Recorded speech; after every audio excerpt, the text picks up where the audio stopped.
Welcome back to 5 Minute Drum Lessons, where we get it done in 5 minutes or less. On today's agenda, a little idea about playing fills on the drum set and how to free ourselves up a little bit, moving around the kit, incorporating the toms, and getting into some drum fill ideas using 16th notes.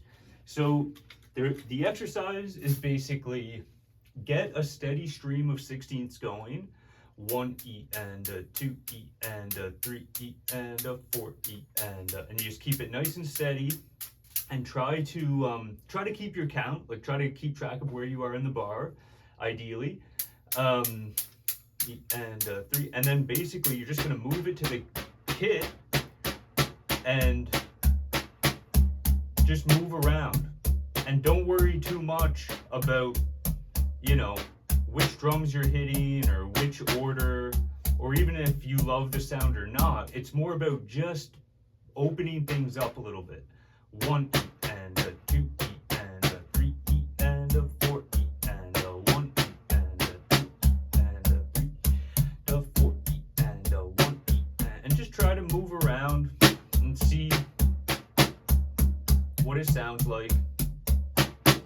And once you kind of get comfortable with that, 1E and a 2E and a 3 and a 4E and a 1E and a 2E and a 3 and a 4E, and then you can try to do just one bar exactly. So 1E and a 2E and a 3 and a 4E and just stop and put a little space in between each time you do it.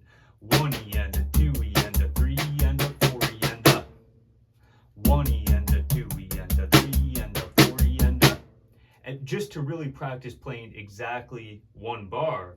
And once you're able to do that, you're sort of improvising a one bar fill, and then you can start actually improvising one bar fills in the context of some grooves.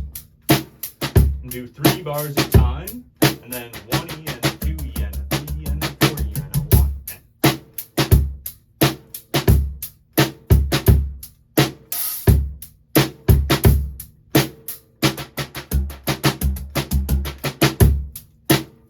And just see what you can come up with. It's a great exercise to open things up on the kit, get into improvising a little bit, and just thinking about how many different combinations we can do just using a bar of 16th notes on the drum set.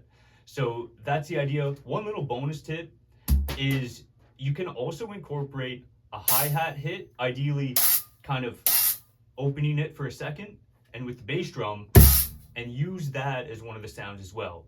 You can do it with the right, and you can do it with the left, and that's a great thing to kind of through. That can sound really good too.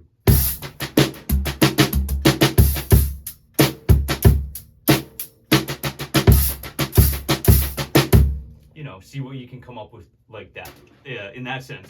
And if you can incorporate some subtle accents, of course, that's going to add a little depth and flavor to it as well. But there you go. That's the exercise. Hope you got something out of the video. Thank you for joining me. Any questions, let me know, and see you on the next one.